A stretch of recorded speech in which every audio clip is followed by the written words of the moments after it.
நாங்கள் கேட்டு அறிந்து கொண்டு அதன்படி வாழ எங்களுக்கு கர்த்தர் போதிக்கும்படியாக ஜெபிக்கிறோம். இம்மட்டுமே பெற்றான். ஹல்லேலூயா.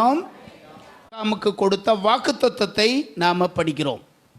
நிச்சயமாகவே உன்னை ஆசீர்வதிக்கவே ஆசீர்வதித்து உன்னை பெருகவே பெருக பண்ணுவேன். இது ஆண்டவர் ஆபிரகாமுக்கு கொடுத்த வாக்குத்தத்தம். 2வது வசனத்தில் இப்படி போட்டிருக்கு. அந்த வசனம் முடியும் போது 2வது வசனம் முடியும் போது இப்படி போட்டிருக்கு, வாக்குத்தத்தம் பண்ணப்பட்டதை அவன் பெற்றுக்கொண்டான் என்று எழுதப்பட்டிருக்கிறது. தேவன் இந்த நாளில் அவருடைய பிள்ளைகளாகிய நமக்கு தருகிற வாக்குத்தத்தம் இது. இது நம்முடைய தகப்பனாகிய ஆபிரகாமுக்கு தேவன் கொடுத்த வாக்குத்தத்தம். இதை இன்றைக்கு நாம் எல்லாரும் உரிமையாக்கி கொள்ளும்படி ஆண்டவர் விரும்புகிறார். தேவன் நம்மை ஆசீர்வதிக்கும்படி விரும்புகிறார். அது உங்களுக்கு தெரியுமா? நாம் எல்லாரும் ஆசீர்வாதமாக இருக்க வேண்டும் என்று ஆண்டவர் விரும்புகிறார். நாம் எப்படி நம்முடைய பிள்ளைகள்லாம் நல்லா இருக்கணும்னு விரும்புகிறோமோ, நம்முடைய பிள்ளைகள்லாம் குடும்பம் ஆசீர்வாதமாக இருக்கணும்னு விரும்புகிறோமோ, அதே போல் நம்ம எல்லாருக்கும் தகப்பனாகிய தேவன் நாம் எல்லாரும் ஆசீர்வாதமாக இருக்க வேண்டும் என்று ஆண்டவர் விரும்புகிறார். ஹல்லேலூயா. இந்த ஆசீர்வாதத்தை ஆண்டவருடைய சமூகத்திலிருந்து நாம் பெற்றுக்கொள்ளும்படி ஆண்டவர் எதிர்பார்க்கிறார். அவர் நம்மை பெருகச் செய்ய விரும்புகிறார்.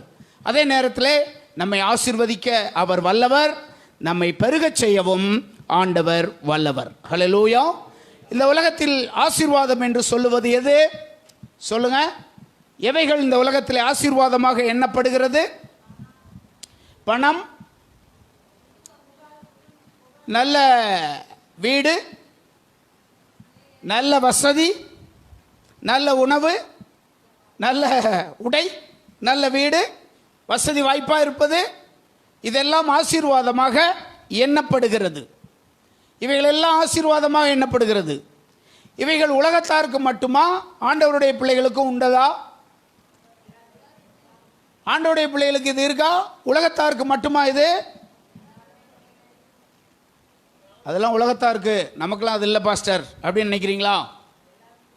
பைபிளில் ஒரு வசனம் இருக்கு. 1 கொரிந்தியர் 2 கொரிந்தியர் 8ஆம் அதிகாரம் 9வது வசனம் படிங்க. 2 கொரிந்தியர் 8ஆம் அதிகாரம் 9வது வசனத்தை பாருங்க.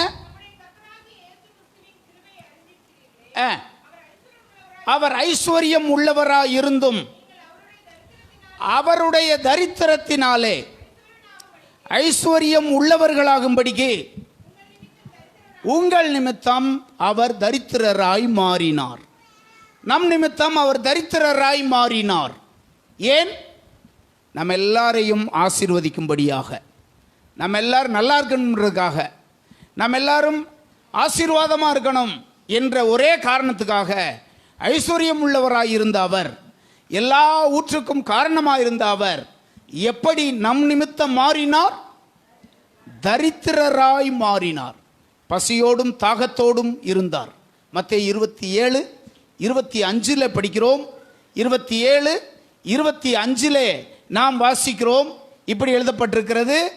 அந்த வசனத்தில் நம்ம படிக்கிறோம், அதற்கு ஜனங்கள் எல்லாரும் இவனுடைய இரத்தப்பழி எங்கள் மேலும் எங்கள் பிள்ளைகள் மேலும் இருப்பதாக அப்படின்னு சொல்லி, அவர் பாடுபடும் போது, அவர் சிலுவையிலே தொங்கும் போது, அவர் நமக்காக எல்லாவற்றையும் செய்யும் போது அவரை அடித்த துன்புறுத்திய வீரர்களும் யூதர்களும் இந்த வார்த்தையை சொன்னாங்க.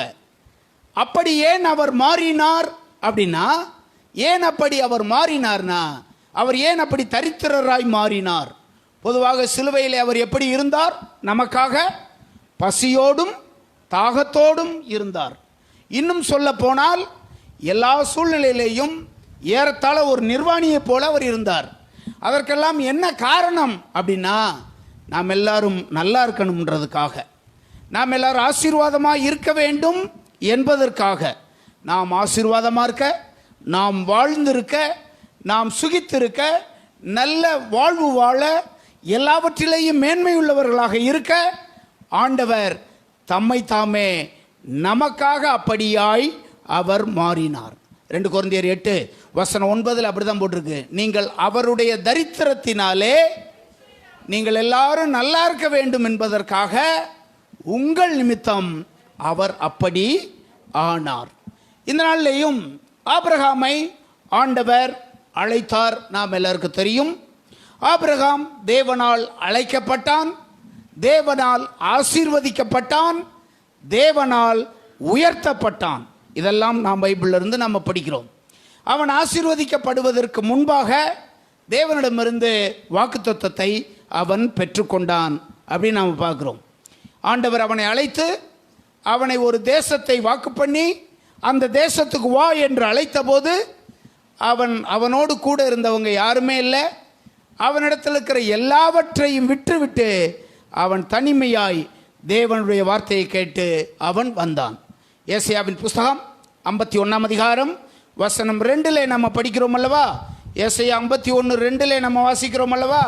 அங்கே எழுதப்பட்டிருக்கிறது, உங்கள் தகப்பனாகிய ஆபிரகாமையும் உங்களை பெற்ற சாராளையும்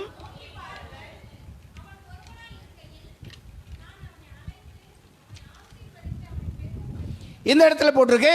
அவன் ஆசீர்வதிக்கப்பட்டது, அவன் பெருக பண்ணப்பட்டது, அதை குறித்ததான விளக்கம் இங்கே சொல்லப்பட்டிருக்கிறது.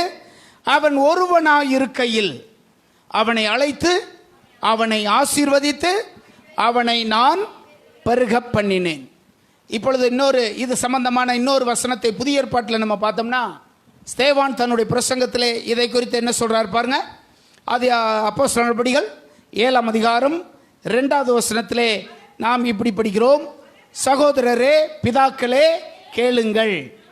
நம்முடைய பிதாவாகிய ஆபிரகாம் காரானூரிலே குடியிருப்பதற்கு முன்னே மெசொப்பொத்தேமியா நாட்டில் இருக்கும்போது மகிமையின் தேவன் அவனுக்கு தரிசனமாகி, நீ உன் தேசத்தையும் உன் இனத்தையும் விட்டு நான் உனக்கு காண்பிக்கும் தேசத்துக்கு வா என்று சொன்னார்.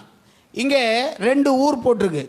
ஒன்று, மெசொப்பொத்தேமியா நாட்டிலே அவன் குடியிருந்த போது அவனை கர்த்தர் இன்னொரு ஊரை காண்பித்து அவனை அழைத்ததை இந்த இடத்துல பார்க்கிறோம். இந்த 2 ஊருக்கும் இடைப்பட்ட தூரம் 600 மைல் தூரம். 600 மைல். இந்த 600 மைல் தூரத்தில் அந்த நாட்களில் அவன் போய் முன்னே அந்த இடத்த பார்த்ததெல்லாம் கிடையாது. ஆனாலும் ஆண்டவர் அவனை அழைத்த போது, ஒரு தேசத்தை வாக்கு பண்ணிய போது, அவன் இருந்த இடத்திலிருந்து கர்த்தர் அவனுக்கு கொடுத்த அந்த தேசத்தை நோக்கி அவன் புறப்பட்டு போனான். அங்கே போனபோது ஆண்டவர் அவனை ஆசீர்வதித்தார். அவனுக்குரிய எல்லா காரியங்களையும் ஆண்டவர் பொறுப்பெடுத்து கொண்டார். இந்த முதல் வசனத்திலே, நான் முதல்ல படித்த வசனத்திலே அவனுக்கு ஆண்டவர் கொடுத்த வாக்குத்தத்தம், நிச்சயமாகவே நான் உன்னை ஆசீர்வதிக்கவே ஆசீர்வதித்து உன்னை பெருகவே பெருக பண்ணுவேன், உன்னை ஆசீர்வதிக்கவே ஆசீர்வதித்து உன்னை பெருகவே பெருக பண்ணுவேன் என்ற வாக்குத்தத்தத்தை ஆண்டவர் ஆபிரகாமுக்கு கொடுத்தார். அது மாத்திரமல்ல, அடுத்த வசனத்தில் போட்டிருக்கு, அந்த வாக்குத்தத்தத்தின்படி அவன் அதை பெற்றுக்கொண்டான் அப்படின்னு நம்ம பார்க்குறோம். நம்முடைய நாடும் ஆசீர்வதிக்கப்பட்டு வருகிறது.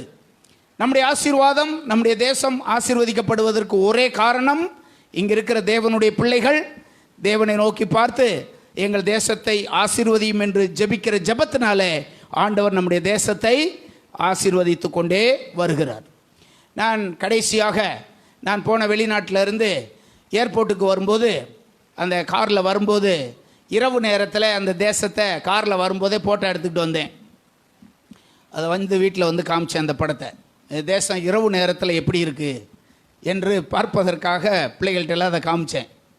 அப்பொழுது இன்னொன்று சொன்னேன், நான் இந்த மாதிரி நம்முடைய தேசம் வரணும்னா இன்னும் ஏறத்தாழ 100 வருஷம் ஆகுதோ என்னமோ தெரியலை. இவ்வளவு 100 வருஷம் ஆனால் கூட வருதோ வரலையே தெரியல. அதுக்குள்ளே அவங்க எங்கே போயிடுவாங்க, அவங்க டாப்புக்கு என்ன செஞ்சுருவாங்க, போயிடுவாங்க அப்படின்னு சொன்னேன். நீங்களும் நானும் ஏதோ இந்த நாட்டில் கொஞ்சம் பேர் இருந்து ஆண்டவர் நோக்கி பார்த்து கூப்பிட்டு, எங்கள் தேசத்துக்கு மழையை தாரும், எங்கள் தேசத்தை ஆசீர்வதியும், எங்கள் தேசத்திற்கான சாபங்கள் நீங்கட்டும் என்று நாம் ஜெபம் பண்ணி வருகிறோம் அல்லவா? அது நிமித்தமாக ஆண்டவர் கொஞ்சம் கொஞ்சம் இந்த தேசத்தை ஆசீர்வதித்து வருகிறார். ஆனால் ஆண்டவராய் இயேசு கிறிஸ்துவை ஏற்றுக்கொண்ட தேசங்கள் எப்போவோ ஆசீர்வதிக்கப்பட்டு அநேகருக்கு உதவி செய்யத்தக்க அளவுக்கு அந்த தேசங்கள் எல்லாம் மேன்மைப்படுத்தப்பட்டதாக இருக்கிறதை நாம் பார்க்கிறோம். நம்முடைய தேசமும் ஆசீர்வதிக்கப்படணும், அதற்காக நாம் ஜெபித்து வருகிறோம். நாம் எப்போதும் அப்படி ஆசீர்வதிக்கப்பட வேண்டும் என்று ஆண்டவர் விரும்புகிறார். நாம் எல்லாரும் எல்லாவற்றிலேயும் ஆசீர்வாதமாக இருக்க வேண்டும் என்று ஆண்டவர் விரும்புகிறார். ஆபிரகாமை குறித்து நாம் எல்லாருக்கும் தெரியும். பைபிளில் ஆபிரகாமுக்கு 2 பெயர் போட்டிருக்கு. அவனுடைய முதல் பெயர் என்ன? ஆபிராம் அப்படின்பது. ஆபிராம் என்பது, ஆபிராம் அப்படின்னா உயர்வான தகப்பன் அப்படின்னு அர்த்தம். ஆண்டவர் அவனை தரிசனமாகி அவனுக்கு தரிசனம் கொடுத்து ஆண்டவர் அவனை சந்தித்து அவன் பெயரை மாற்றுகிறார். இனி உன் பெயர் ஆபிரகாம் எனப்படும். ஆபிரகாம் அப்படின்னா திரளான ஜாதிகளுக்கு தகப்பன் அப்படின்னு. உயர்வான தகப்பன். ஆண்டவர் அவனை எப்படி மாற்றுறாரு? திரளான ஜாதிகளுக்கு தகப்பன். இப்படி ஆண்டவர் அவனை மாற்றி அவனை தேசங்களுக்கு ஆசீர்வாதமாய் மாற்றினதுக்கு அவனிடம் இருந்த 7 நற்குணங்களை உங்களோடு நான் பகிர்ந்து கொள்ளும்படி விரும்புகிறேன். இவைகள் எல்லாம் ஒரு தனிப்பட்ட வாழ்க்கையிலே, ஒரு குடும்பத்திலே இந்த ஆபிரகாமிடத்தில் இருந்த இந்த காரியங்கள் நிறைவேறினால் நிச்சயமாய் தனிப்பட்ட விதத்திலே உங்களையும் அவர் ஆசீர்வதிப்பார், உங்கள் குடும்பத்தையும் அவர் ஆசீர்வதிப்பார், நம்முடைய சபையையும் அவர் ஆசீர்வதிப்பார், நம்முடைய தேசத்தையும் ஆண்டவர் ஆசீர்வதிப்பார். ஹல்லேலூயா. நான் சொல்லுகிற 7 காரியங்கள் இருக்கு பாருங்க, ஆபிரகாமிடத்தில் இருந்தது. இந்த 7ம் உங்களிடத்தில் இல்லை என்று நான் சொல்லவில்லை. இந்த 7ல் சில காரியங்கள் உங்களிடத்தில் இருக்கலாம், சில காரியங்கள் உங்களிடத்தில் இல்லாமல் இருக்கலாம், சில காரியங்கள் உங்களிடத்தில் கொஞ்சம் இருக்கலாம், சில காரியங்கள் உங்களிடத்தில் கொஞ்சம் கூட இருக்கலாம். நீங்களே நிதானித்துக் கொள்ளுங்கள். ஆபிரகாமை கர்த்தர் அழைத்தார், ஒருவனாயிருந்தான். அவனை அழைத்து ஆசீர்வதித்து பெருக பண்ணின ஆண்டவர் உங்களையும் அப்படி ஆசீர்வதிப்பதற்கு அவனிடமிருந்த அந்த 7 நற்குணங்களை வேதத்தின் மூலமாக நாம் அறிந்து கொள்வதற்காக ஆண்டவர் நமக்கு எழுதி வைத்திருக்கிறார். ஒவ்வொரு குறிப்பாக அந்த 7 குறிப்பை முதல்ல நான் சொல்கிறேன். இவைகளைப் போல நம்முடைய தனிப்பட்ட வாழ்க்கையிலையும் நம்முடைய குடும்பத்திலேயும் இது இருக்குமானால் நிச்சயமாய் நம்மை ஆசீர்வதித்து அவர் நிச்சயமாய் உயர்த்துவார். ஹல்லேலூயா. ஆபிரகாமிடத்தில் இருந்த 7 நற்குணங்கள். ஒன்று, அவன்கிட்ட இருந்த ஒன்று மேன்மையானது. பைபிளில் போட்டிருக்கு, ஆண்டவருடைய வார்த்தையை அப்படியே விசுவாசிக்கிறவனாக இருந்தான். எந்த கேள்வியும் கேட்காமல் ஆண்டவருடைய வார்த்தையை அப்படியே விசுவாசித்தான். இரண்டாவதாக அவனுக்கு இருந்த ஒரு பெரிய நல்ல குணம் அப்படின்னா, தனக்கு தேவன் வாக்கு பண்ணின அந்த காரியங்கள் நிறைவேறுகிற வரைக்கும் பொறுமையோடு கூட அவன் காத்திருந்தான். பொறுமையோடு ஆண்டவரை நோக்கி பார்த்திருந்தான். விசுவாசத்தோடு பொறுமையையும் அவன் உடையவனாக இருந்தான். மூன்றாவது அவன்கிட்ட இருந்த நல்ல காரியம் விட்டு கொடுக்கிற மனப்பான்மை அவனிடத்தில் இருந்தது. விட்டு கொடுக்கிற மனப்பான்மை அவனிடத்தில் இருந்தது. நாலாவதாக அவனிடத்தில் இருந்த இன்னொரு முக்கியமான நற்குணத்தை நான் பின்னாடி வசனங்கள்லாம் சொல்கிறேன். அவன்கிட்ட இருந்த ஒரு நற்குணம், எந்த நிலைமையிலேயும் தனக்கு தேவையில்லாத அல்லது தன்னுடைய குடும்பத்தை சேராத அநேக அந்நியர்களை உபசரிக்கிற ஒரு நல்ல குணம் அவனிடத்தில் இருந்ததாக நாம் பைபிளில் பார்க்குறோம். ஐந்தாவதாக ஆண்டவருடைய வார்த்தைக்கு அப்படியே கீழ்ப்படுகிற ஒரு மனுஷன். ஆண்டவருடைய வார்த்தைக்கு ஏன், எதற்கு, எப்படி, ஏன் என்று ஒரு வார்த்தையும் கூட கேட்காம ஆண்டவருடைய வார்த்தைக்கு அப்படியே கீழ்ப்படுகிற தேவனுடைய மனுஷனாக இருந்தான். ஆண்டவர் ஆபிரகாமுக்கு 10 முறை தரிசனமானார்னு பைபிளில் போட்டிருக்கு. 10 தேரம் தரிசனமாகி ஆண்டவர் ஆபிரகாமோடு பேசினார். ஆண்டவர் அவனோடு பேசும்போதெல்லாம் அவனுடைய வார்த்தையெல்லாம் நம்ம அந்த 10 முறையும் பார்த்தோம்னா ரொம்ப தாழ்மையா, ரொம்ப இணக்கமா தேவனோடு தேவ சமூகத்துக்கு போகிறவனாக இருந்தான். தாழ்மையுள்ளவனாக அவன் இருந்தான். 7வது குறிப்பு, தனக்குரிய வருமானங்கள் எல்லாவற்றிலேயும் ஆண்டவருக்கு தசமபாகம் கொடுக்கிறவனாக இருந்தான். இந்த 7 நற்குணங்களை அவன் உடையவனாக இருந்தான் பாருங்க. ஆண்டவர் அவனை ஆசீர்வதித்து பெருக பண்ணி ஆண்டவருடைய கரத்தினாலே அவன் மிகுந்த ஆசீர்வாதத்தை அவன் பெற்றுக்கொண்டான். முதல்ல அவன்கிட்ட இருந்ததை குறித்து நான் சொன்னேன். அவனிடத்தில் இருந்தது என்ன? விசுவாசம். விசுவாசம் அவனிடத்தில் இருந்தது. விசுவாசம் அவனிடத்தில் இருந்தது. எனவே தான் பைபிளில் போட்டிருக்கு, நாம் எல்லாரும் விசுவாசிகள். இந்த உலகத்தில் இருக்கிற எல்லாரும் அவரை நம்புகிற எல்லாருக்கும் ஒரு பேர், ஒட்டுமொத்தமான பேர் விசுவாசிகள். ஆபிரகாமுக்கு எப்படி தெரியுமா பேர் போட்டிருக்கு? விசுவாசிகளின் தகப்பன். ஒருத்தர் ரொம்ப தப்பு பண்ணுறான்னு வச்சுக்கோங்க, அவனை பற்றி என்ன சொல்லுவாங்க? இவன் பயங்கரமான ஆள் அப்படின்னு சொல்லுவாங்க. அப்படி தான் பேசுவாங்க. இந்த 2 பேர் போகிறான்ல, இவன் பயங்கரமான ஆள், அதுக்கு முன்னாடி போகிறவன் அதுக்கு மேலே பயங்கரமான ஆள் அப்படின்னு சொல்லி அவங்க குணாதிசயத்தை சொல்லுவாங்க. அதே போல் வேதம் என்ன தெரியுமா சொல்லுது? நாம் எல்லாரும் விசுவாசிகள். ஆனால் ஆபிரகாமுடைய விசுவாசத்தை பற்றி எப்படி போட்டிருக்கு? விசுவாசிகளுடைய தகப்பன் அவன். கலாத்தியர் 3ஆம் அதிகாரம் 7ஆம் வசனத்தில் போட்டிருக்கு. விசுவாசிகளுடைய தகப்பன் ஆபிரகாம், விசுவாசிகளின் தகப்பன் என்று அந்த வசனத்திலே நம்ம படிக்கிறோம். கலாத்தியர் 3:7 நாம் வாசிக்கிறோம். நாம் எப்படி? இப்பொழுது ரோமர் 4ஆம் அதிகாரத்தை எடுத்துக்கொள்ளுங்கள். ரோமர் 4ஆம் அதிகாரத்தை எடுத்துக்கொள்ளுங்கள். 20வது வசனம் 21வது வசனத்தை படிங்க. தேவனுடைய வாக்குத்தத்தத்தை குறித்து அவன் அவிசுவாசமாய் சந்தேகப்படாமல் வாக்குத்தத்தம் பண்ணினவர் நிறைவேற்ற வல்லவராய் இருக்கிறார் என்று முழு நிச்சயமாய் நம்பி தேவனை மகிமைப்படுத்தி விசுவாசத்தில் வல்லவனானான். நம்ம எல்லாருக்கும் ஒரு பேர் இருக்கு, விசுவாசிகள். விசுவாசிகள் என்றவங்க கண்ணால் பார்க்கறத மட்டும் அல்ல, காணாததையும் நம்புகிறவங்க, காணாததையும் விசுவாசிப்பவங்க. என் ஆண்டவர் என்னை நிச்சயமாய் நடத்துவார், என் ஆண்டவர் என்னை நிச்சயமாய் நடத்துவார், என்னை போஷிப்பார், எனக்கு உதவி செய்வார், இந்த இக்கட்டான நேரத்திலேயும் அவருடைய வல்லமையுள்ள கரம் எனக்காக ஒரு அற்புதத்தை செய்யும் அப்படின்னு விசுவாசிக்கிறாங்க பாருங்க.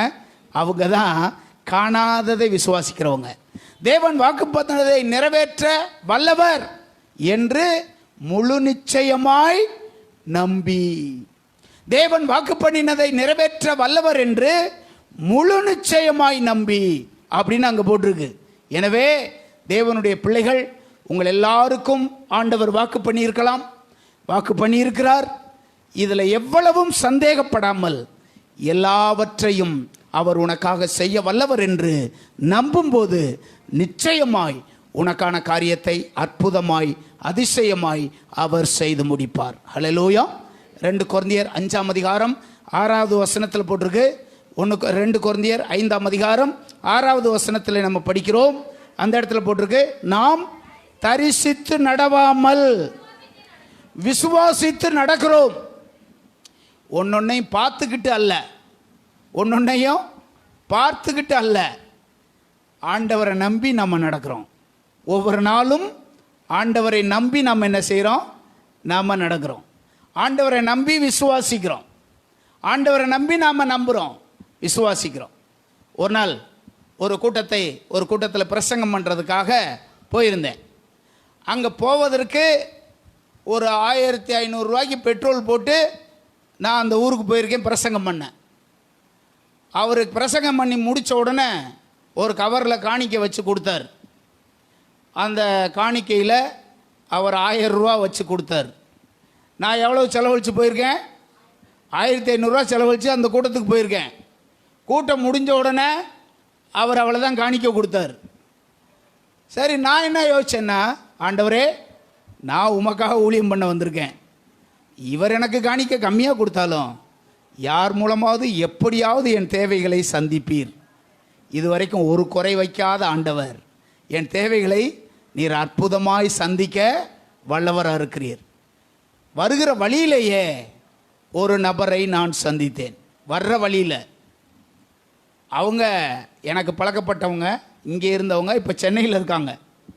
அவங்க இடையில வர்ற வழியில் என்னை சந்திக்கிறாங்க. அவங்க சந்தித்து கொஞ்ச நேரம் பேசிக்கிட்டு இருந்துட்டு அவங்க ஒரு காணிக்கை கொடுக்குறாங்க. ஏன்னா ஆண்டவர் நல்லவரா இல்லையா? ஆண்டவர் நல்லவர். எப்படியும் இப்போ நான் ஒரு முடிவு பண்ணிட்டேன், போகிற இடங்களில் காணிக்கை கொடுத்தாலும் சரி கொடுக்கட்டாலும் சரி, நான் யாருக்கு ஊழியம் பண்ண போகிறேன்? ஆண்டவருடைய வார்த்தையை நான் சொல்ல போகிறேன், ஆண்டவருக்காக ஊழியம் பண்ண போகிறேன். அவங்க என்னை கொடுக்காட்டாலும் வேறு வழியில் எங்கேயாவது எப்படியாவது நீர் தேவைகளை சந்திப்பீர். நாம் விசுவாசித்து நடவாமல் தரிசித்து நடக்கிறோம். ஆபிரகாமுடைய விசுவாசத்தை 2 பிரிவாக சொல்கிறாங்க வேத பண்டிதர்கள். ஒன்று கிரியை உள்ள விசுவாசம், இன்னொன்று கீழ்ப்படுகிற விசுவாசம். அவன் விசுவாசத்திலே கிரியை செய்ய ஆரம்பிச்சிருவான். இன்னொன்று அவர்களுடைய வார்த்தைகள் எல்லாவற்றையும் அற்புதமாய் ஆண்டவர் செய்கிற காரியங்களுக்காக உடனே கீழ்ப்படிந்து நடக்கிற ஒரு மனுஷனாக இருப்பான். உங்களுக்காக எனக்காக விசுவாச வீரர்களுடைய பட்டியல் எபிரேயர் 11ஆம் அதிகாரத்திலே சொல்லப்பட்டிருக்கிறது. நான் ஏற்கனவே இதை குறித்து உங்களுக்கு நான் சொல்லியிருக்கிறேன். எபிரேயர் 11ஆம் அதிகாரத்தில் விசுவாச வீரர்களின் பட்டியல் வரிசையாக போட்டிருக்கு. அங்கே ஆதாமுடைய மகன் ஆபேலிருந்து ஆரம்பித்து விசுவாச வீரர்கள் வரிசையாக அங்கே வருவாங்க. இதில் நீங்கள் இதை படித்து பார்த்து இதில் எத்தனை நபர்கள் வர்றாங்கன்னு அப்படியே அண்டர்லைன் பண்ணி பார்த்தீங்கன்னா 16 நபர்களுடைய பேர் இதில் வரும். விசுவாச வீரர்களுடைய பட்டியல் இதிலே இருக்கும். 8ஆம் வசனத்திலே ஆபிரகாமை குறித்து போட்டிருக்கு பாருங்க. அங்கே விசுவாசத்தினாலே ஆபிரகாம் தான் சுதந்திரமாக பெறப்போகிற இடத்துக்கு போகும்படி அழைக்கப்பட்ட போது கீழ்ப்படிந்து தான் போகும் இடம் இன்னதென்று அறியாமல், தான் போகிற இடமே அவனுக்கு என்ன செய்யாதான் தெரியாது. தான் போகிற இடமே என்னன்னே தெரியாது. அப்படி போயிருந்தான்னா எப்படி போயிருப்பான் பாருங்க. நாம் ஒரு இடத்துக்கு பிரயாணமாகி போகிறோம், எங்கே போகிறோம்னு நமக்கு தெரிஞ்சு போவோம். ஆனால் எப்படி போனான்னா ஆபிரகாம் தெரியாமல் ஒன்று தேவனுடைய வார்த்தை மட்டும் இருந்தது, அப்படி அவன் போனான். உங்கள் எல்லா காரியத்துக்காக ஆண்டவரை விசுவாசியுங்கள். எல்லா காரியத்துக்காக ஆண்டவரை நம்புங்க. உங்கள் எல்லா தேவைக்காக ஆண்டவரை நம்புங்க. தேவன் அற்புதமாய் காரியங்களை செய்து தம்முடைய மகிமையை உங்களுக்காக வெளிப்படுத்துவார். ஹல்லேலூயா. 2வது குறிப்பு, அவனிடத்தில் இருந்தது பொறுமையான ஒரு குணாதிசயம். இந்த கிறிஸ்டியன் லைஃப் இருக்கு பாருங்க, இப்படி சொல்லுவாங்க, Christian life is not instant prosperity. அப்படின்னா என்ன அர்த்தம்? கிறிஸ்தவ வாழ்க்கை என்பது உடனடி ஆசீர்வாதம் அல்ல, உடனடியாக லிப்டில் போகிற வாழ்க்கை அல்ல. இது ஆண்டவரை நோக்கி பார்த்து பொறுமையோடு காத்திருப்பது. பைபிள் முழுவதுமே இந்த கருத்து வலியுறுத்தப்படுகிறதை நாம் பார்க்கலாம். 40ஆம் சங்கீதம் 1 வசனத்தில் தாவீது சொல்லுகிறது என்ன?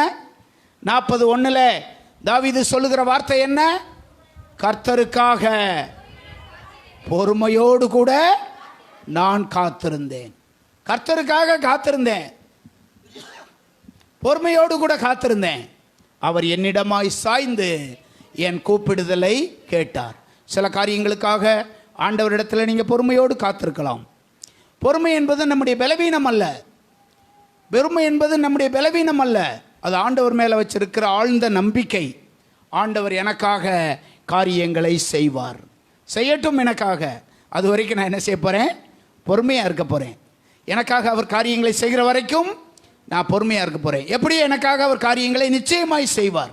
என் பிள்ளைக்காக அவர் நிச்சயமாய் செய்வார், என் குடும்பத்துக்காக அவர் நிச்சயமாய் செய்வார், எனக்காக அவர் நிச்சயமாய் செய்வார்.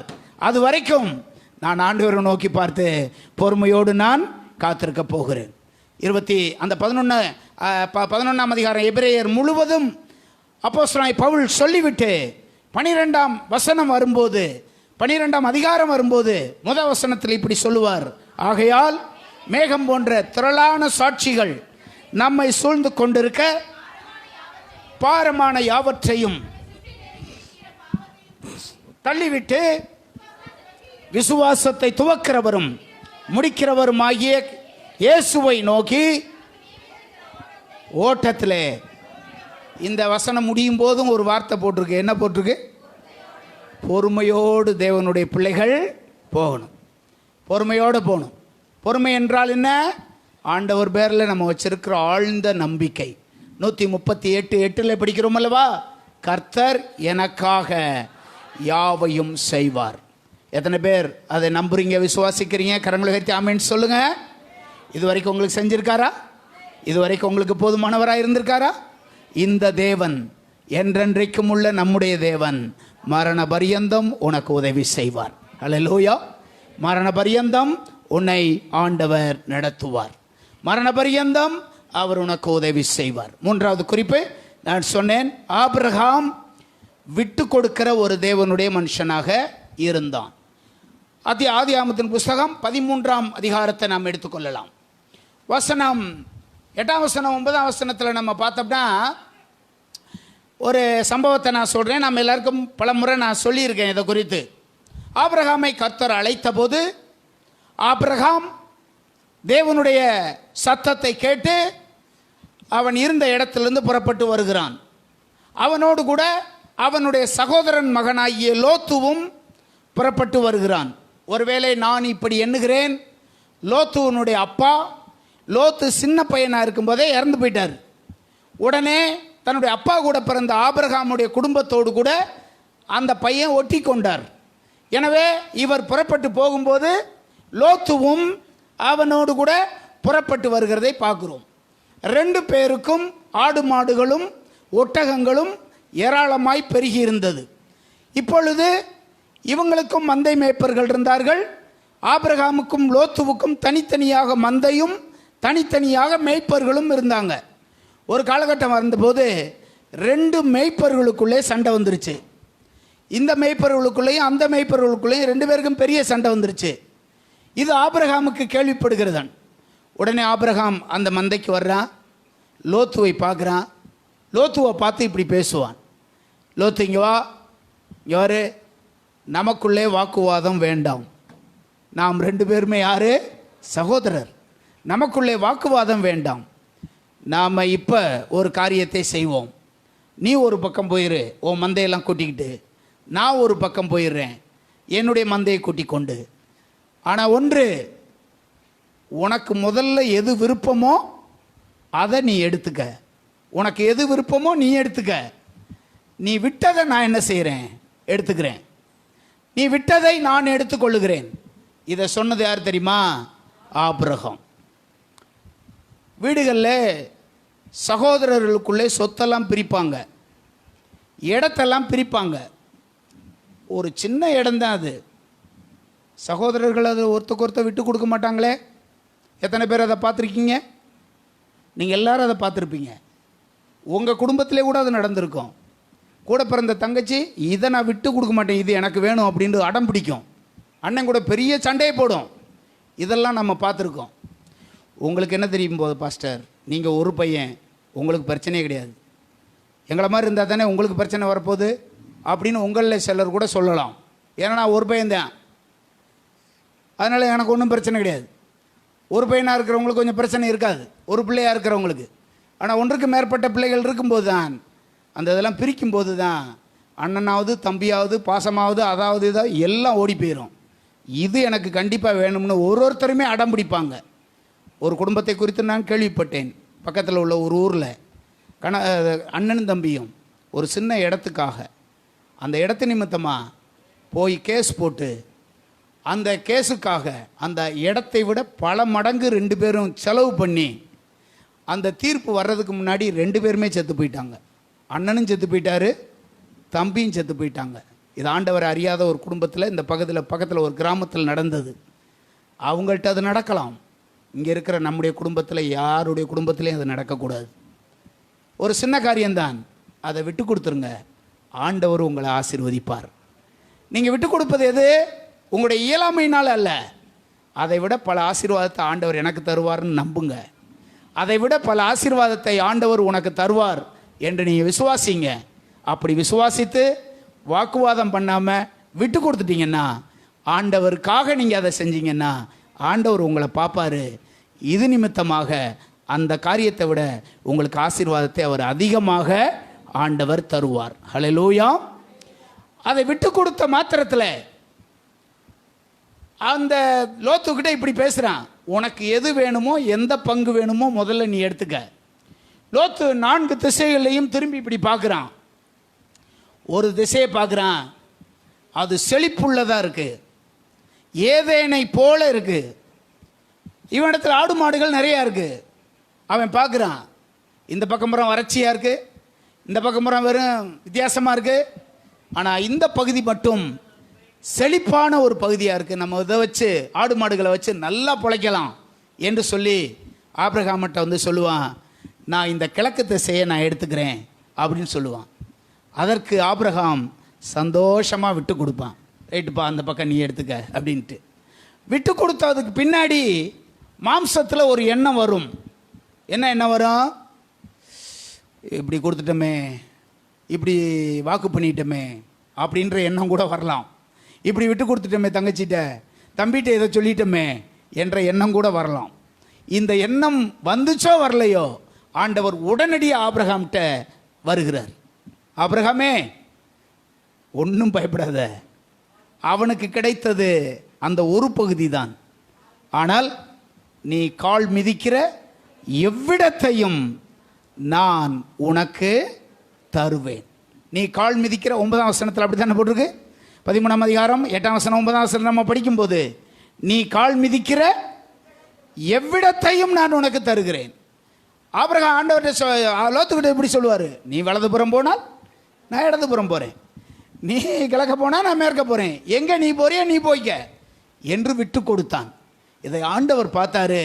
அவன் எடுத்துக்கொண்டது ஒரு திசை. ஆண்டவர் ஆபிரகாமுக்கு வாக்கு பண்ணது, எவ்விடத்தையும் நான் உனக்கு தருவேன் என்று.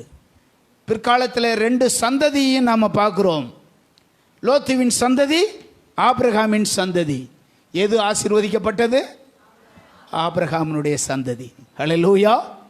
அதுதான் ஆசீர்வாதத்தை சுதந்திரித்து கொண்டது, பெருகியது. ஹல்லேலூயா. 4வதாக 18ஆம் அதிகாரத்துக்கு இப்போது வருவோம். ஆதியாகம புஸ்தகம் 18ஆம் அதிகாரத்துக்கு வருவோம். 18:1 நம்ம படிக்கிறோம். ஒரு நாள் ஆபிரகாம் தன்னுடைய வீட்டில் உட்கார்ந்திருந்த போது, பகலிலே மத்தியான வேளையிலே அவன் கூடார வாசலிலே இருந்தான். அப்பொழுது 3 புருஷர் அவனுடைய வீட்டுக்கு வர்றாங்க. ஆபிரகாமினுடைய வீட்டுக்கு 3 புருஷர் வர்றாங்க. அப்படி வந்தபோது அவர்களை அழைத்து, அவர்களை உபசரித்து, அவர்களை உட்கார சொல்லிட்டு நேரே கூடாரத்துக்குள்ளே போய் தன்னுடைய மனைவியை கூப்பிட்டு இப்படி சொல்லுவான், யோ நம்ம வீட்டுக்கு 3 பேர் வந்திருக்காங்க. உடனே வேலைக்காரரை கூப்பிட்டு ஒரு மிருக ஜீவனை அடித்து வீட்டுக்காரமாட்ட கொடுத்து உடனே அதை சமைத்து இந்த 3 புருஷருக்கு நம்ம இன்னைக்கு விருந்து கொடுக்குறோம் என்று சொல்லி அவர்களுக்கு விருந்து கொடுத்ததை 18ஆம் அதிகாரம் 1, 2, 3 வசனத்திலே நாம் படிக்கிறோம். இந்த காரியத்திலிருந்து நாம் ஒன்றை கற்றுக்கொள்ளுகிறோம். வந்தவர்கள் யார்? அவனுக்கு தெரியாது. அது தேவதூதர்கள் என்று அவனுக்கு தெரியாது. யாரோ 3 பேர் வந்திருக்காங்க அப்படிதான் நினைச்சான். யாரோ 3 பேர் வந்திருக்காங்க அப்படிதான் நினைச்சான். அந்த சாப்பாடெல்லாம் சாப்பிட்டு அவங்க இந்த உபசாரம் எல்லாம் செய்ததுக்கு பின்னாடி தான் அவர்கள் வந்தவர்கள் தேவதூதர்கள் என்று அவர்களே அவனுக்கு வெளிப்படுத்தினாங்க. அது வரைக்கும் அவர்கள் தேவதூதர்கள் என்று அவனுக்கு தெரியாது. இப்போ பழைய ஏற்பாட்டில் நடந்ததை புதிய ஏற்பாடு என்ன சொல்லுகிறது? 13ஆம் அதிகாரம் எபிரேயர் நிருபம் 2வது வசனத்தை பாருங்க. 13:2 பாருங்க. அந்நியரை உபசரிக்க மறவாதிருங்கள், அதனாலே சிலர் அறியாமல் தேவதூதரையும் உபசரித்தது உண்டு அப்படின்னு இங்க போட்டிருக்கல்லவா. இது யாரை குறித்து போட்டிருக்கு தெரியுமா? ஆபிரகாமை குறித்து எழுதப்பட்டிருக்கிறது. பழைய ஏற்பாட்டிலே ஆபிரகாம் செய்த இந்த நற்காரியத்தை குறித்து புதிய ஏற்பாட்டில் இங்கே போட்டிருக்கு, அறியாமல் தேவதூதரை கூட அவர்கள் உபசரித்தார்கள் என்று சொல்லி. சில வேளைகளில் நம்முடைய வீட்டுக்கும் தேவதூதர்கள் அப்படி வரலாம். அப்படி தேவதூதர்கள் சில நேரத்தில் என்ன செய்யலாம்? வரலாம். அவர்கள் ஒரு மனிதர்களைப் போல வரலாம். எப்படி வேணாலும் வரலாம். அவங்க ஆபிரகாம் வீட்டுக்கு வந்த அதே ஆட்கள் உங்கள் வீட்டுக்கு வரமாட்டாரா? வரலாம். நீங்கள் என்ன செய்கிறீர்கள் என்பதை ஆண்டவர் பார்த்துக்கிட்டே இருப்பார். நீங்கள் எப்படி அவங்கள டீல் பண்ணுறீங்க என்பதை ஆண்டவர் பார்த்துக்கிட்டே இருப்பார். ஆண்டவர் அதை தான் பார்ப்பார். எனவே ஆபிரகாம்கிட்ட இருந்த அந்த நல்ல குணத்தை நீங்களும் நானும் பெற்றுக்கொள்ள வேண்டியது அவசியமானது. ஹல்லேலூயா. நாம் யார் வந்தால் நல்லா கவனிப்போம்? சம்பந்தக்காரங்க வந்தாவா அவங்க குறை சொல்ல மாட்டாங்க. சம்பந்தக்காரங்க வந்தால் ரொம்ப கவனிப்போம். அந்நியர் வந்தால் அப்படிலாம் கவனிப்போமா? அப்படிலாம் நம்ம கவனிக்க மாட்டோம். ஏன்னா நம்முடைய பண்பாடு அப்படி, நம்முடைய கலாச்சாரம் அப்படி. யாரைத்தான் ரொம்ப கவனிப்பாங்க? சம்பந்தக்காரங்க வந்தால் ரொம்ப கவனிப்பாங்க. ஒரு பொண்ணு மாப்பிள்ளைகிட்ட சொல்லிச்சான், இங்கே வரு, உங்கள் வீட்டிலேருந்து யாரும் வரக்கூடாது. மாப்பிள்ளைகிட்ட மாப்பிள்ளை ஒரு நாள் இப்படி சொன்னார், பாஸ்டர் எங்கள் வீட்டிலேருந்து ஆட்கள் வர்றாங்க, என் மனைவி வீட்டிலேருந்து ஆட்கள் வர்றாங்க. என் மனைவி வீட்டிலேருந்து ஆள் வந்தால் என் பொண்டாட்டிக்கு வந்துடும் சந்தோஷம். எங்கள் வீட்டிலேருந்து யாராவது வந்தாங்கன்னா என் மனைவிக்கு வந்துடும் சலதோஷம். இது ரெண்டும் எங்கிட்டு கடந்தே வருதுன்னு சொல்ல முடியாது. இப்படியெல்லாம் ஆண்டவருடைய பிள்ளைகள் இருக்கக்கூடாது. இப்படியெல்லாம் என்ன செய்யக்கூடாது? ஆண்டவருடைய பிள்ளைகள் இருக்கக்கூடாது. இப்போ நான் வெளிநாட்டுக்கு போயிட்டு வந்தேன்ல, அங்கெல்லாம் ஒரு நாள் வெளியே தங்கணும்னா பல ஆயிரம் ரூபா செலவாகும். சிங்கப்பூர், மலேசியா போன்ற வெளிநாடுகளில் ஒரு நாள் 2 நாள் தங்கணும்னாலே சாப்பாடு தங்குற இடம்லாம் பல ஆயிரங்கள் அங்கே செலவாகும். ஆனால் நம்மளை வச்சு அவங்க பராமரித்து நம்மளால் அவங்களுக்கு என்ன பிரயோஜனம்?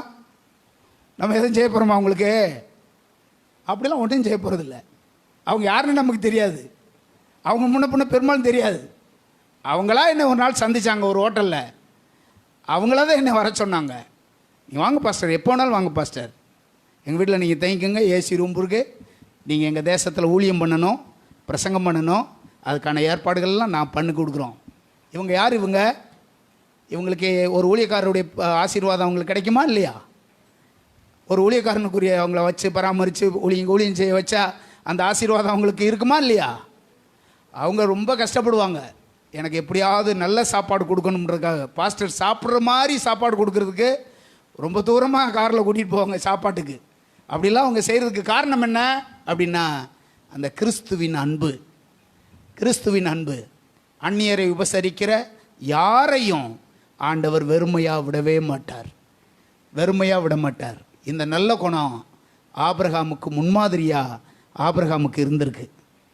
அதற்கு மனைவியும் ஒத்துழைச்சிருக்கு பாருங்க.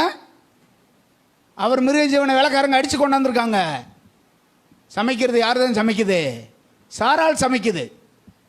அப்படிப்பட்ட நல்ல குணம் 2 பேர்கிட்டையுமே என்ன செஞ்சுருக்கு? இருந்திருக்கு. அதெல்லாம் முடியாதுங்க. யாருங்க அது? எங்கள் அண்ணனா தம்பியா? உங்களுக்கு அண்ணனா தம்பியா? இதுவெல்லாம் செய்ய முடியாது அப்படின்றோம் இப்போ உள்ள தங்கச்சிலாம்.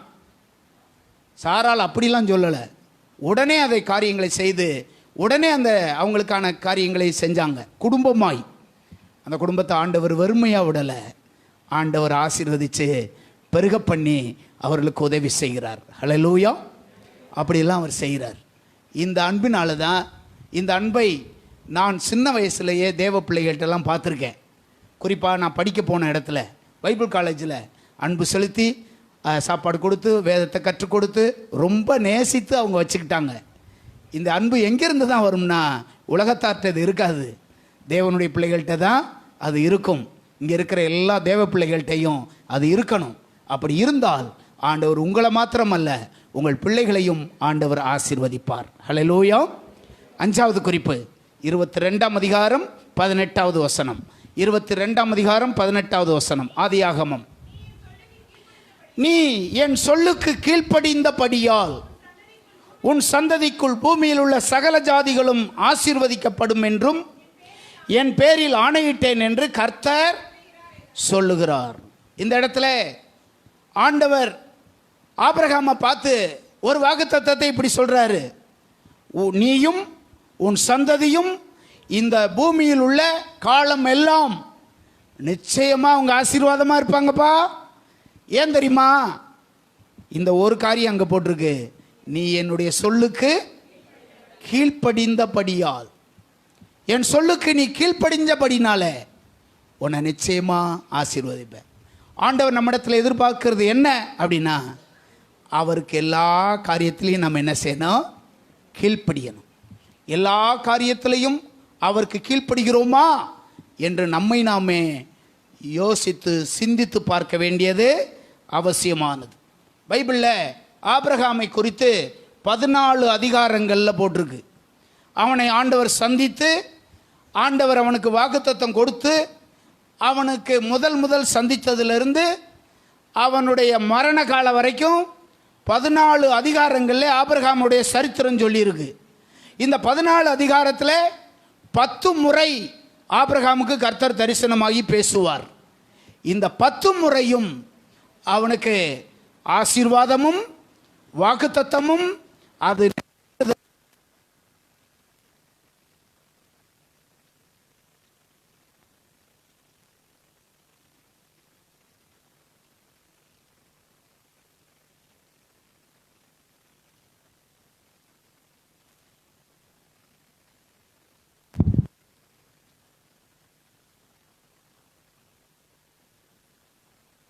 அந்த 10 முறை அவர் பிரசங்கம் அவர் தரிசனமாய் பேசும்போதும் சில வேளைகளில் சோதனையான காரியமெல்லாம் வரும், சில வேளைகளில் எச்சரிப்பின் காரியம் வரும், சில வேளைகளில் கடக்க முடியாத காரியமெல்லாம் வரும். இது எல்லாம் வந்த போதும் எதையும் யோசிக்காம உடனே ஆண்டவரிடத்தில் சொல்லுவது, ஆண்டவரே இதோ உம்முடைய அடியேன் இருக்கிறேன், ஆண்டவரே நீர் சொல்லும் நான் அதை செய்கிறேன். இப்படித்தான் ஆபிரகாமுடைய வார்த்தைகள்லாம் இருக்கும்.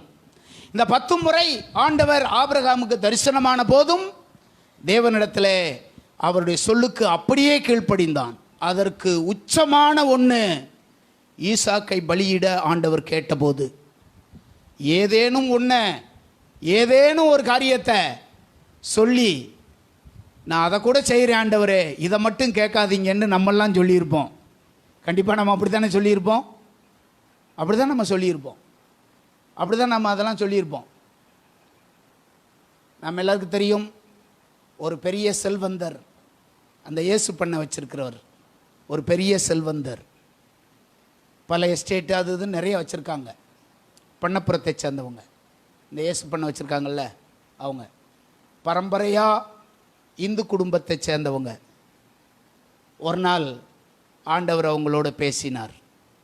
ஒரு கூட்டத்தில் அவங்க பையன் சின்ன பையனாக இருந்தபோது அந்த அந்த தோளில் ஒரு வெள்ளை படரும் பார்த்தீங்களா, அந்த மாதிரி ஒரு பலவீனம் வந்தது. பல ஆஸ்பத்திரிக்கு போனாங்க, எந்த இடத்துலையும் போயும் அவங்களுக்கு சுகமாகவே இல்லை. ஒரு நாள் ஒரு கூட்டத்தில் அந்த டிஜிஎஸ் தினகரன் அவங்களுடைய கூட்டத்தில் போய், நம்ம போனோம்னா யாராவது பார்த்துட்டாங்கன்னா என்ன செய்கிறது, நம்மளை இந்த கூட்டத்துக்கு இவர் வந்துட்டாருன்னு அப்படின்ட்டு யாருக்கும் தெரியாமல் போகணும் அப்படின்ட்டு காருக்குள்ளே போய் உட்காந்துட்டு காரை விட்டு இறங்காமல் கண்ணாடியை மட்டும் இறங்கிட்டு அவர் பிரசங்கத்தை கேட்டுக்கிட்டே இருந்தாராம். அப்பொழுது பிரசங்கம் பண்ண அந்த தேவ மனுஷன் அவர் பேரை சொல்லி கூப்பிட்டு, உன் மகனுக்கு இருக்கிற பலவீனம் இன்றோடு மாறுகிறது அப்படின்னு சொன்னாராம். எப்படி இருந்திருக்கும் பாருங்க. அவருக்கு யாருக்கும் தெரியக்கூடாதுன்னு போய் ஒளிஞ்சிக்கிட்டு இருந்தவர் இன்றைக்கி அவர் அப்படி வந்திருக்காருன்னா, அதை சொத்தை பூரா ஆண்டவருக்காக கொடுத்துருக்காருன்னா சும்மா இல்லை. அவருடைய அந்த அந்த பையனே நான் பார்த்துருக்கேன், அந்த சுகமானார் பற்றிகளா அவரே நான் பார்த்துருக்கேன். அப்படிப்பட்ட அந்த காரியத்தை செஞ்ச உடனே ஒரு மேடைக்கு போய் அவரை பார்த்து சொன்னாராம், என்ன நீங்கள் செய்ய சொல்கிறீங்களோ நான் செஞ்சிடுறேன் அப்படின்னு சொன்னாராம். எத்தனை இடத்துல சர்ச்சு கட்டி கொடுக்கணும்னு சொல்லுங்கள், அத்தனை இடத்துல நான் என்ன செஞ்சிடறேன், சர்ச்சு கட்டி கொடுத்துறேன். ஆனால் போயிருந்தவர் பட்டை அடிச்சுட்டு போயிருந்திருக்காரு. இவர் நினச்சாரு அதெல்லாம் செஞ்சிட்டோம்னா போதும் அப்படின்னு நினச்சிருக்காரு. ஆனால் அவர் ஒரே வார்த்தையில் சொல்லிட்டாராம், தொடர்ந்து இந்த இயேசுவை நீங்கள் பின்பற்றணும், இந்த இயேசுவை வணங்கணும், அவரை தொழுது கொள்ளணும். அப்படி இருந்தால் மட்டும்தான் இந்த சுகம் உங்கள் வாழ்க்கையில் நிலைச்சிருக்கும். இப்போ என்ன செய்கிறது, மதுரை மீனாட்சி அம்மன் கோயிலில் முக்கியமான பொறுப்பில் இருக்கார் அவர். இப்போ என்ன செய்கிறது, போய் தன்னுடைய மனைவியிட்ட போய் சொல்கிறார். அந்த அம்மா உடனே ஏற்றிருப்பாங்கன்னு நினச்சிங்களா? எங்க எத்தனை கோடி வேணாலும் கொடுத்துட்டு வந்துருங்க, நம்மளாம் அங்கெல்லாம் போக முடியாதுங்க அப்படி தான் சொல்லியிருப்பாங்க, அப்படி தான் சொல்லியிருக்கணும். ஆனாலும் அந்த சகோதரியும் ஆண்டவராக இயேசுவை ஏற்றுக்கொண்டாங்க. அதற்கு பிற்பாடு அவர் உடன் பிறந்த எல்லாரும் இப்போ ஆண்டவராக இயேசுவை ஏற்றுக்கொண்டாங்க. கூட பிறந்தவங்க எல்லாரும் அவங்க ஏற்படுத்தினது தான் தேனி பக்கத்தில் இருக்கிற அந்த பெரிய இடம். அந்த இது நீங்களாம் பார்த்துருப்பீங்க, சாதாரணமாக அல்ல. இப்போது ஒரு மனுஷன், இந்த ஊழியக்காரரு எனக்கு இத்தனை கோடியை கொடுத்துருங்க நீங்கள் வாட்டுக்கு போங்க அப்படின்னு சொல்லியிருந்தாருன்னா என்ன நடக்கும் பாருங்கள். அப்படியெல்லாம் சொல்லலை. நீங்கள் ஒன்றும் செய்ய வேண்டாம், நீங்கள் ஒன்றும் செய்ய வேண்டாம். நீங்கள் என்ன செய்யுங்க, இயேசுவைக்காக தொடர்ந்து வாழுங்க. அவர் தான் உடனே ஒரு முடிவு பண்ணார். ஒரு 10-15 வருஷத்துக்கு முன்னாடி இந்த இயேசுவுக்காக தமிழ்நாடு முழுவதும் எதையாவது ஒன்று செய்யணுன்றதுக்காக பள்ளிக்கூடத்துக்கு புதிய ஏற்பாடு கொடுத்தாங்க பார்த்தீங்களா. ஒரு காலத்தில் நடந்துச்சு 90, 89, 90. அதை தமிழ்நாடு பூரா போய் முதலமைச்சர்கிட்ட போய் பெர்மிஷன் வாங்கிட்டு வந்து அவங்களுடைய சொந்த வண்டியில் கொண்டு போய் தமிழ்நாட்டில் இருக்கிற எல்லா பள்ளிக்கூடத்துலையும் போய் புதிய ஏற்பாடு கொடுத்தாங்க. அதை செஞ்சது அந்த குடும்பம் தான். இன்றைக்கி வரைக்கும் ஊழியம் செஞ்சுக்கிட்டு இருக்காங்க. ஆண்டவருடைய வார்த்தையை கீழ்ப்படிஞ்சதுனால ஆசீர்வாதமாக இருக்காங்க. அவருடைய பேர் உங்கள் எல்லாத்துக்கும் தெரியும், தட்சிணாமூர்த்தி. அப்படிப்பட்டவர் இன்றைக்கும் ஆண்டவருடைய ஊழியத்தை ஆண்டவருக்காக செஞ்சுக்கிட்டு இருக்கார். ஆண்டவருடைய வார்த்தைக்கு கீழ்ப்படிஞ்சவங்களை ஆண்டவர் கைவிடவில்லை. ஆண்டவர் அவர்களை ஆசீர்வதித்து உயர்த்தி இருக்கிறதை நாம் பார்க்குறோம். அல்லேலூயா. 6வது குறிப்பு, தாழ்மை உள்ளவனாய் அவன் இருந்தான். 22:1 பாருங்க. 22:1 பாருங்க. ஆதி ஆகமத்தில்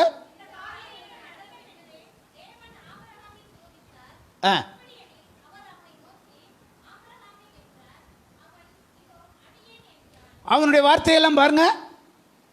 ஆபிரகாமே என்று அவன் தேவனுடைய வார்த்தை வந்தபோது எப்படி ஆண்டவர்கிட்ட பேசுகிறான் பாருங்க. இதோ அடியேன். அந்த பேசுகிறவன் எப்படி ஆள் தெரியுமில? இப்போ 24ஆம் அதிகாரம் 35ஆம் வசனம் பாருங்க. 24:35 பாருங்க. ஆபிரகாமுடைய வேலைக்காரன் இப்படி சொல்லுவான், கர்த்தர் என் எஜமானை மிகவும் ஆசீர்வதிச்சிருக்கிறாரு, அவர் சீமானா இருக்காரு. கர்த்தர் அவருக்கு ஆடு மாடுகளையும் வெள்ளியும் பொன்னையும் வேலைக்காரியும் ஒட்டகங்களையும் கழுதையும், இவ்வளவு மேன்மை வந்ததுக்கு பின்னாடி எப்படி பேசுகிறேன் பாருங்க. உம்முடைய அடியேன். ஆண்டவர் சில நன்மைகளை நமக்கு செஞ்சுருக்கலாம், சில மேன்மைகளை நமக்கு கொடுத்துருக்கலாம், ஒரு நல்ல வேலையை கொடுத்துருக்கலாம், ஒரு நல்ல வீட்டை கொடுத்துருக்கலாம். ஒரு மாதிரி ஆயிடக்கூடாது. நம்ம மேன்மை வந்த போது ஒரு மாதிரி என்ன செய்யக்கூடாது, ஆயிடக்கூடாது. ஒரு ஆசீர்வாதம் நமக்கு வந்திருக்கலாம், ஒரு உயர்வு வந்திருக்கலாம். இனி என்ன அப்படின்ற எண்ணத்துக்கு ஒருபோதும் நம்ம போயிடக்கூடாது. ஆபிரகாம் எப்படி இருந்தார் பாருங்க. வெள்ளியும் பொன்னையும் வேலைக்காரிய வெள்ளி பொண்ணு சீமானா வாழ்ந்த போது தேவனண்டை போகும்போதெல்லாம் எப்படி சொல்கிறாரு பாருங்க, உம்முடைய அடியேன் ஆண்டவரே, நீர் என்ன சொன்னால் நான் கேட்குறேன். இந்த தாழ்மை அவனிடத்தில் இருந்தது. எனவே ஆண்டவர் பார்த்தாரு, ஆசீர்வதிச்சார் அவனை. கடைசி குறிப்பு பாருங்க. எபிரேயர் 7ஆம் அதிகாரம் 1ஆம் வசனம் 2ஆம் வசனம் பாருங்க. எபிரேயர் 7ஆம் அதிகாரம் 1வது வசனம் 2வது வசனம் பாருங்க. உன்னதமான தேவனுடைய ஆசாரியனுமாய் இருந்தான். ராஜாக்களை முறியடித்து வந்த ஆபிரகாமுக்கு இவன் எதிர்கொண்டு போய் அவனை ஆசீர்வதித்தான். இவனுக்கு ஆபிரகாம் எல்லாவற்றிலேயும் தசம பாகம் கொடுத்தான். ஆசாரியனாக இருந்த மெல்கிசேதேக்கு, ஊழியக்காரனாக இருந்தவனுக்கு ஆபிரகாம் எல்லாவற்றிலேயும் தசம பாகம் கொடுத்தான் அப்படின்னு போட்டிருக்கு. தசம பாகம் கொடுத்தான். அவன் ஆசீர்வதிக்கப்பட்டதுக்கு இதுவும் ஒரு காரணம். நம்முடைய குடும்பங்கள் இங்கே எல்லோரும் இருக்கீங்க, பல்வேறு சூழ்நிலையில் இங்கே இருக்கீங்க. மாத சம்பளம் வாங்குறவங்க, வார சம்பளம் வாங்குறவங்க, டெய்லி வேலை பார்க்குறவங்க, கூலி வேலை பார்க்குறவங்க, இப்படி பலதரப்பட்ட மக்கள் இங்கே இருக்கீங்க. நாம் எல்லாருமே ஆண்டவருக்கு தசம பாகம் கொடுக்கணுமா? யார் யார் கொடுக்கணும், யார் யார் கொடுக்க தேவையில்லை? எல்லாருமே கொடுக்கணுமா? எல்லாரும் கொடுக்கணுமா? பைபிளில் பழைய ஏற்பாட்டில் ஒன்று போட்டிருக்கு பாருங்க. 27 யாத்திரை லேவியராம புஸ்தகம் பாருங்க. 27:30 பாருங்க. 27:30 பாருங்க. தேசத்திலே நிலத்தின் வித்திலும் விருட்சங்களின் கனியிலும் தசம பாகம் எல்லாம் கர்த்தருக்கு உரியது. என்னென்னதுலன்னு போட்டிருக்கு பாருங்க. தேசத்தின் நிலத்தின் வித்து, விருட்சங்களின் கனி எல்லாம் தசம பாகம் கர்த்தருக்கு உரியது. பழைய ஏற்பாட்டில். ஏன்னா அப்போ தொழில் எதுவும் கிடையாது. என்னதான் நடந்தது? விவசாயம், ஆடு மாடு இதெல்லாம் இருந்தது. இதில் வர்ற தசம பாகம் எல்லாம் யாருக்குரியது? கர்த்தருக்குரியது. இப்போ நீங்கள் பொதுவாக உங்களில் சிலர் பார்த்துருக்கலாம். புதிதாக இப்போ பலர் யூடியூப்பில் பேசுகிறாங்க. சிலர் ஒருத்தர் பேசுகிறாரு, ரட்சிக்கப்பட்டீர்களா, சபைக்கெல்லாம் போய் உங்கள் நேரத்தை வேஸ்ட் பண்ணாதீங்க, ஊழியத்துக்கு போங்க அப்படின்றாரு. சர்ச்சுக்கே போகாதீங்கன்றாரு. இன்னொருத்தர் பேசுகிறாரு, தசம பாகம்லாம் கொடுக்க வேண்டாம் அப்படின்னு பேசுகிறாரு. தசம பாகம்லாம் கொடுக்காதீங்க, அப்படிலாம் கொடுக்க வேண்டிய அவசியம் இல்லை அப்படின்னு இன்னொருத்தர் பேசுகிறாரு. இந்த பேசுகிறாங்கல்ல, அவங்கெல்லாம் வேதத்தை படி அவங்க பேசுகிறவங்க இல்லை. வேதம் நமக்கு என்ன சொல்லுதோ அதை தான் நம்ம பார்க்கணும். மற்றவங்க யூடியூப்பில் அது எதை தான் பேசுகிறாங்க, நிறையா குப்பைகள்லாம் வருது, அதெல்லாம் நீங்கள் முக்கியப்படுத்தக்கூடாது. பைபிள் என்ன சொல்லுதுன்னு பார்க்கணும். பைபிளில் பார்த்தீங்கன்னா பழைய ஏற்பாட்டில் தசம பாகம் எல்லாம் கர்த்தருக்குரியது. எந்தது?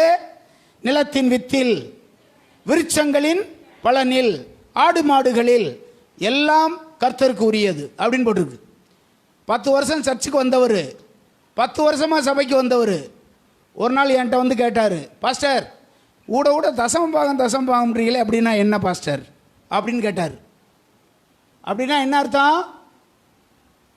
10 வருஷம் சபைக்கு வர்ற ஆளுக்கு கூட தசம பாகம்னா என்னன்னு என்ன செய்யலை, அவருக்கு விளங்க வேண்டிய அளவுக்கு நான் பிரசங்கம் பண்ணலை. அதானே அர்த்தம். அவருக்கு தெரிவிக்க வேண்டியது யார்? நான் தான். நான் பண்ண பிரசங்கம் அவருக்கு என்ன செய்யலை, புரியலை. அப்போ எப்படி அவர் கொடுத்துருப்பாருன்னு நினச்சிங்க நீங்கள்? இது நடந்தது 10 வருஷத்துக்கு முன்னாடி. 10 வருஷத்துக்கு முன்னாடி. அது புதிய ஏற்பாட்டிலே தசம பாகத்தை குறித்து அதிகமாக சொல்லப்படலையே. சிலர் அப்படி சொல்லுவாங்க. புதிய ஏற்பாட்டில் தசம பாகம் கொடுக்கணும்னு ஏசு எங்கேயாவது சொல்லியிருக்காரா? அதை பற்றி ஒன்றுமே சொல்லலையே. நம்ம சபையில் சுமார் 55 குடும்பங்கள் இருக்காங்க. இதில் 25 குடும்பம் தான் ஒழுங்காக தசம பாகம் கொடுக்கறது. அப்படின்னா என்ன அர்த்தம்? பாதி கொடுக்குது, பாதி குடும்பம் என்ன செய்கிறதில்ல, கொடுக்கறதில்ல. உங்களை நீங்களே யோசிச்சு பாருங்கள், நீங்கள்லாம் கொடுக்குறீங்களான்னு. தசம பாகம்னா என்ன அப்படின்னா, உங்களுக்கு எந்த வகையில் வருமானம் வந்தாலும், அது வார வாரமோ தினந்தோறுமோ மாதமோ எப்படி நீங்கள் உங்களுக்கு வருமானம் வந்தாலும், உங்களுக்கு வர்ற வருமானத்தில் 10% ஆண்டவருக்கானது. அதுதான் தசம பாகம். புதிய ஏற்பாட்டில் அதை குறித்து எதுவுமே சொல்லலையே அப்படின்னு சிலர் கேட்கலாம். புதிய ஏற்பாட்டில் என்ன நடந்தது நம்ம எல்லாருக்கும் தெரியும். என்ன நடந்துச்சு? ரட்சிக்கப்பட்டவங்க எல்லாத்தையுமே விற்றுட்டு வந்துட்டாங்க. எந்த காசை கொண்டு வந்து யார்கிட்ட கொடுத்துட்டாங்க? பாஸ்டர்கிட்ட கொடுத்துட்டாங்க. இப்போ அவங்களுக்கு இப்படி பிரசங்கம் பண்ணால் எப்படி இருக்கும்? நீங்கள் தசம பாகத்தெல்லாம் கொண்டாந்து பாஸ்டர்கிட்ட கொடுங்கன்னு மீண்டும் அவங்கள்ட்ட சொன்னால் என்ன சொல்லுவாங்க? எல்லாத்தையும் கொண்டாந்து உங்கள்கிட்ட கொடுத்துட்டோமே, அப்புறம் எங்கிட்ட எங்களுக்கு தசம பாகம், இப்படி தானே சொல்லுவாங்க. புதிய ஏற்பாட்டில் அப்படி தான் நடந்தது. ஆனால் இந்த அதிகாரத்தை நம்ம பார்த்தோம்னா, எபிரேயர் 7ஆம் அதிகாரத்தை பார்த்தோம்னா, தசம பாகம் என்ற வார்த்தை 7 முறை வருது. 7 தரம் வருது தசம பாகம் என்ற வார்த்தை. 2ஆம் வசனத்தில் பார்க்குறோம், தசம பாகம் இவனுக்கு ஆபிரகாம் எல்லாவற்றிலேயும் தசம பாகம் கொடுத்தான். 4ஆம் வசனத்தினுடைய கடைசி வரியை பாருங்க, இவனுக்கு தசம பாகம் கொடுத்தான். 5ஆம் வசனத்தினுடைய கடைசி 2வது வரியில் பாருங்க, தசம பாகம் வாங்குவதற்கு கட்டளை பெற்றிருக்கிறான். 6ஆம் வசனத்தினுடைய 2வது வரி கடைசி, ஆபிரகாம் கையில் தசம பாகம். 8ஆம் வசனம் தசம பாகம். 10ஆம் வசனம் தசம பாகம் தசம பாகம். இதை கூட ஆண்டவர் இந்த ஒரே அதிகாரத்தில் 7 தரம் எழுதி வச்சிருக்கார். வேதத்தை ஆராய்ந்து படியுங்கள், அவைகளால் உங்களுக்கு, நீங்கள் எந்த வேலை பார்க்குறவங்களா இருந்தாலும் பரவாயில்ல, எந்த வேலை பார்க்குறவங்களா இருந்தாலும் பரவாயில்ல, எவ்வளவு சம்பளம் வாங்குறவங்களா இருந்தாலும் பரவாயில்ல, உங்கள் தசம பாகம் கர்த்தருக்குரியது. அப்படி கொடுத்து பாருங்கள், ஆண்டவர் நிச்சயமாய் உங்களை ஆசீர்வதிப்பார். இங்கே இருக்கிற அநேக குடும்பங்கள் பல கஷ்டமான நேரத்திலேயும் நீங்கள் தசம பாகத்தை கொடுத்து இந்த ஊழியத்தை ஆதரித்து வருகிறீர்கள். அதற்காக கர்த்தரை துதிக்கிறேன். பல்வேறு இக்கட்டான சூழ்நிலையில் இருக்கும்போது கூட உங்களில் சிலர் உங்களால் முடிந்த காரியத்தை ஆண்டவருக்காக கொடுத்து இந்த ஊழியத்தை இம்மட்டுமாய் சப்போர்ட் பண்ணி வர்றீங்க. அதை கொடுக்குறவங்களுக்கு தெரியும், கொடுக்கறதுனால நீங்கள் ஆசீர்வதிக்கப்படுறீங்க தானே ஒழிய ஒருபோதும் ஆண்டவர் உங்களை கைவிட மாட்டார், ஒருபோதும் கைவிட மாட்டார். நான் சின்ன பிள்ளையாக இருக்கும்போது என்னுடைய அம்மா அந்த சின்ன சின்ன காரியத்துக்குலாம் தசம பாகம் கொடுப்பாங்க. ஒரு கோழியில் ஒரு முறை அந்த ஒரு தேயம் குஞ்சு பொரிச்சிச்சுன்னா ஒரு கோழியை கொண்டு போய் கொடுப்பாங்க. அதே போல் ஆடு கொண்டு போய் கொடுப்பாங்க, மாடு விற்றாங்கன்னா போய் கொடுப்பாங்க, விவசாயத்தில் போய் கொடுப்பாங்க. எங்களுக்கு புளிய மரம்லாம் இருக்குது, அதெல்லாம் எடுத்தாங்கன்னா அதிலிருந்து போய் என்ன செய்வாங்க, ஏதோ அவங்களால முடிஞ்சதை கொடுப்பாங்க. ஆனால் கொடுப்பதற்கு எங்கள் வீட்டில் ஒரு யூதாஸ் இருக்கும், அதுதான் எங்கள் அப்பா. அவர் கொடுக்க விட மாட்டார், ஏன்னா அவர் ரசிக்கப்படாதவரில் கொடுக்க விட மாட்டார். கஷ்டப்பட்டு வேலை பார்த்துட்டு வர்றேன், அவர் வெள்ளை பேண்ட்டு வெள்ளை சட்டையை போட்டு வர்றாரு, நீ பாட்டுக்கு அவர்கிட்ட தூக்கி கொடுத்துக்கிட்டே இருக்க அப்படின்னு சண்டை போடுவார் எங்கள் அப்பா. இப்போ என்ன செய்ய வேண்டியிருக்கு? எங்கள் அப்பாவுக்கு தெரியாமல் என்ன செய்ய வேண்டியிருக்கு? கொடுக்க வேண்டியிருக்கு. இப்படிப்பட்ட இக்கட்டான சூழ்நிலையின் மத்தியிலையும் ஆண்டவருக்காக இந்த காரியத்தெல்லாம் செஞ்சதுனால ஆண்டவர் எங்களை கைவிடலை. ஆண்டவர் எல்லாவற்றிலும் எங்களை ஆசீர்வாதமாக வச்சுருக்கார். நீங்கள் அதை செஞ்சு பாருங்கள். உங்கள் வறுமையெல்லாம் கண்டிப்பாக மாறும். உங்கள் வருமானம் சின்னதாக இருக்கலாம், ஆண்டவருக்கு உண்மையாக இருங்க. ஒரு சின்ன சம்பளம் வாங்கலாம். ஒரு 1000 ரூபா தான் சம்பளம் வாங்குறீங்கன்னா அதில் 100 ரூபா ஆண்டவருக்காக கொடுத்து பாருங்கள். ஒரு 5000 ரூபா 10,000 ரூபா தான் வாங்குறீங்க, 5000 ரூபா தான் சம்பளம் உங்களுக்கு, அதில் நீங்கள் தசம பாகத்தை கொடுத்து பாருங்கள். ஆண்டவர் நிச்சயமாய் அந்த மாதத்தில் உங்கள் தேவைகள் எல்லாவற்றையும் அற்புதமாக சந்திப்பார். ஆண்டவர் உதவி செய்வார். ஆபிரகாம் ஆசீர்வதிக்கப்பட்டதுக்கு கடைசியாக இவன் என்ன கொடுத்தான்? தசம பாகம் கொடுத்தான். தாழ்மை உள்ளவனாய் இருந்தான்.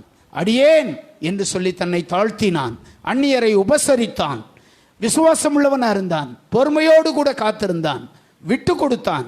அந்நியரை உபசரிக்கிறவனாக இருந்தான். ஆண்டவர் அவனை ஆசீர்வதித்தது மாத்திரம் அல்லாமல் அவன் சந்ததியையும் ஆசீர்வதித்து இந்த வாக்குத்தத்தம் கொடுத்தார்லவா, நிச்சயமாகவே உன்னை ஆசீர்வதிக்கவே ஆசீர்வதிச்சு உன்னை பெருகவே பெருக பண்ணுவேன் என்ற வாக்குத்தத்தத்தின்படி ஆண்டவர் அவனை ஆசீர்வதித்து நடத்தினார். இந்த ஆசீர்வாதம் இந்த சபையில் இருக்கிற எல்லாருக்கும் கிடைக்கும்படி ஆண்டவர் உங்களுக்கு உதவி செய்வாராக, கிருபை பாராட்டுவாராக. ஜெபம் பண்ணலாமா? நாம் எல்லாரும் எழுந்து நிற்கலாம். அன்பின் ஆண்டவரே, பரலோகத்தின் நல்ல தகப்பனே, பரிசுத்தமுள்ள பிதாவே, உம்மை நன்றியோடு நாங்கள் துதிக்கிறோம், ஸ்தோத்தரிக்கிறோம். இந்த நாளிலும் உம்முடைய வார்த்தையை உம்முடைய ஜனங்களுக்கு சொல்லும்படி நீர் எந்த வார்த்தையை சொன்னீரோ அந்த வார்த்தையை நான் சொல்லியிருக்கிறேன்ப்பா. உம்முடைய ஜனங்கள் எல்லாரும் ஆபிரகாமை போல ஆசீர்வதிக்கப்பட வேண்டும் என்று நீர் விரும்புகிறீர்.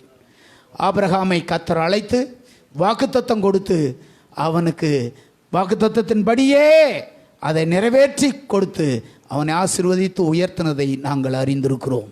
அதை போலவே இந்த புதிய ஏற்பாட்டு காலத்திலேயும் நாங்களும் ஆசீர்வாதமாக இருக்க வேண்டும் என்று நீர் விரும்புகிறீர். என்னுடைய ஜனங்களாகியவங்க கடனிலேயும் பிரச்சனையிலையும் போராட்டங்களையும் இருந்து விடுபட்டு உம்மிடமிருந்து வருகிற ஆசீர்வாதத்தை இவர்கள் சுதந்திரித்துக் கொள்ளணுமே ஆண்டவரே.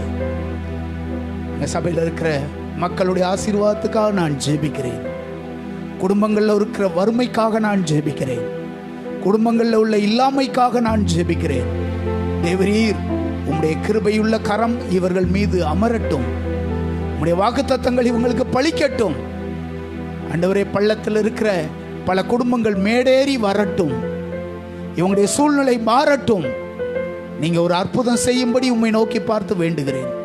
உம்முடைய கிருபையுள்ள கரத்தை கர்த்தர் தம்முடைய பிள்ளைகளுக்கு நேராக நீட்டி ஆண்டவரே, உங்க வீட்டில் இருக்கிற எல்லா வறுமையும் போக்கி கடன் பிரச்சனையெல்லாம் மாற்றி நீர் கொடுத்த வாக்குத்தத்தத்தின்படியே ஆசீர்வதிக்கப்படுவதற்கு நீர் உதவி செய்ய வேண்டும் என்று ஜெபிக்கிறேன்.